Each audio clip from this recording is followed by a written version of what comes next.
opportunity to interact with you. Water Digest is really fortunate that we are associated with WABAG since long. Yes. And I'm really looking forward to some interesting reply from your side as I will try my best. What are the core competencies and the innovations that set WATech WABAG apart in the field of municipal or industrial wastewater management?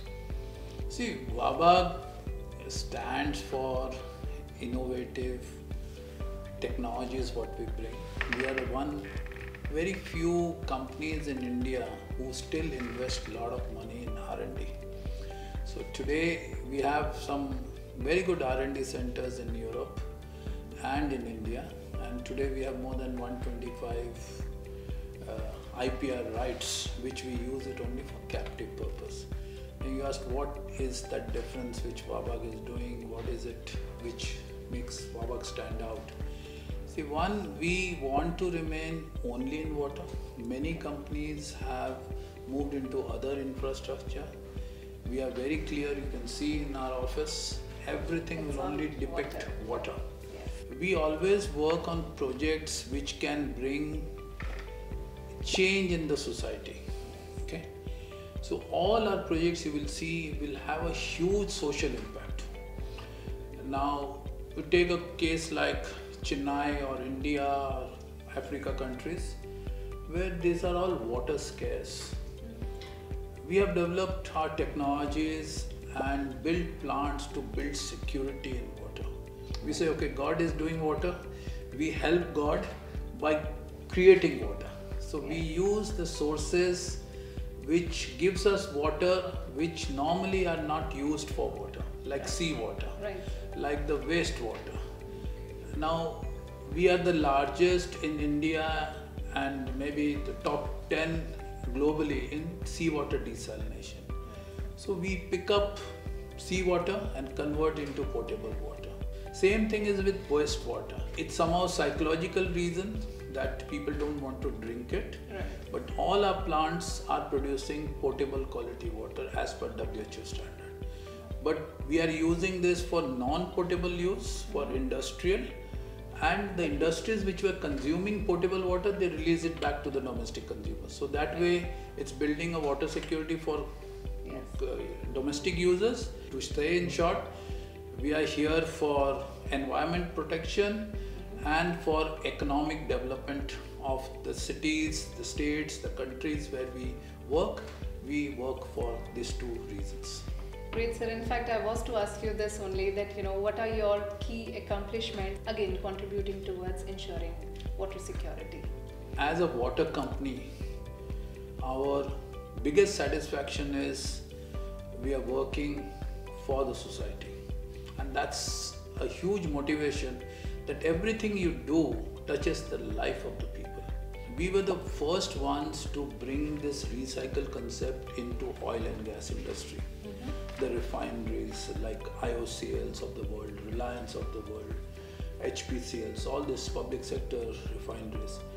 See, they were facing huge problem of meeting a discharge standard. We said wastewater is no longer a liability, that the way you are behaving. It is a resource and it has an economic value. So when we brought that economic value, it made so much sense as a business model, where if by treating wastewater, you are actually generating revenues, generating profit. This we have done for oil and gas. So many projects, now it's a state-of-art technology to recycle wastewater in refinery, not a one drop of water goes out. Same thing we did for steel industries, for RINL, SAIL, and also NMDC recently, zero discharge plants. So they are meeting both, one, they don't have to worry about pollution control board notices, and also they don't have to worry about water where it is going to come from. So they have a reliable water at an affordable price, plus they are meeting the discharge standard because they are not discharging anything. Same thing on desalination, today we are the leaders. First we started working for industries because always it is considered that desalination is an expensive alternative. But okay, it's a myth, I would say, from my personal point of view, but that was how desal started, with industries first going for it. especially the coastal industries. Yeah. They went with desalination. And later on it started using for domestic use. And Chennai was the first one to put up 12 years back to say that we will use it for this. And we were lucky to build that plant, and even after 10 years we are operating and maintaining it. Complete south of Chennai we are able to give a good, safe drinking water at an affordable price. If you don't get, today we all receive tanker water. The tanker water is much more expensive than desalination. So when you say it's expensive compared to what, it's a myth. So if you buy a tanker water, you don't know where this fellow has brought the tanker from, which water he is putting it into your sump. You are not sure about the quality. Here you get a piped water, you are sure about the quality, and cost-wise it's much cheaper than the tanker water. So those are the small contributions we do. Even the industries which had our north of Chennai towards Sri Perumbudur, Orgadam, where we have Hyundai Motors, we have Apollo Tires and all, they were short of water and they were getting into the groundwater. And this is also not... Yes, it's not accepted as... Not acceptable, it's not doable. Yeah. So now the state decided they will disconnect all the groundwater tappings. Yes. And we gave them an alternate water, which is desaled water? Reused water. Reused water. From a sewage treatment plant which we were doing, they told us to put tertiary treatment plant. Okay. And that is 45 mLDs of treated water is going to the industry. So everybody today is getting reused water, which is as good as drinking water, and they are not getting into the groundwater. And especially we are a coastal city. If we go too deep, we are going to have seawater ingress into the groundwater. We are going to spoil the complete groundwater. Correct. So that is a good initiative by the government, and we were lucky to do the first project in India. This, reclaimed water, how people are perceiving it today? Are we in the right direction as far as the acceptance to this concept is concerned and the efforts in this direction is concerned, or reusing the water for the right purpose is concerned? See, as a water professional, answer is yes, yes and yes. We are on the right direction, thinking is right, and there are lots of case studies which can demonstrate that this has met the desired results. The only thing you can be concerned about the speed of implementation. The government policies are in place. They are saying the industry should use it, and industry is using it, and now power plants are going to use it because there is a directive that if you are within a radius of 50 kilometers, you have to use this. So these are the right direction, right guidance from the government. And I think industry is also accepting it. But things like this, it's always a huge public perception you have to create. So which our country is not very good at. I think if we would have done a better PR, the speed of implementation and the acceptability of the consumer would have been much better. We also produce water which is completely potable, but people don't want to take it because they have a choice.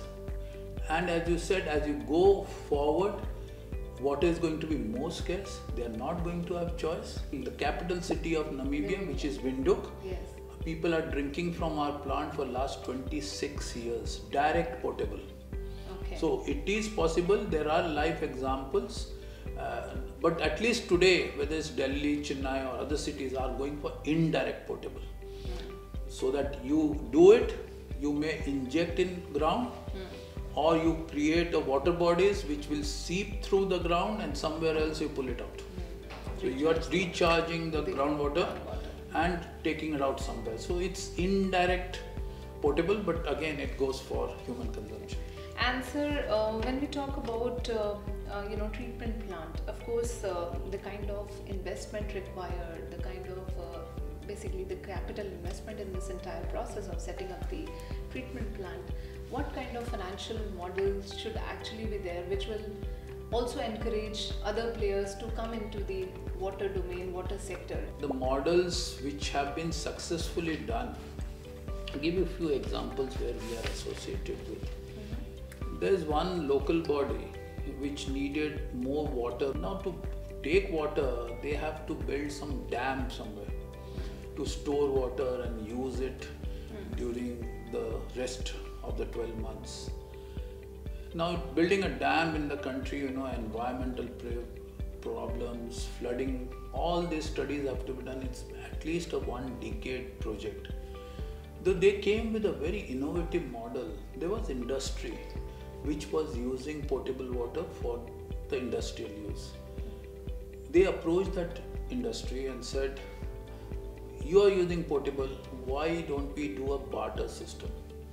I give you a reuse bottle and give you some incentive, maybe a few rupees extra, and you release the potable water to us. And this barter agreement was signed, so both are happy. Industry is saving few rupees, they are getting water what they want, and they are getting the potable water released from them doing that.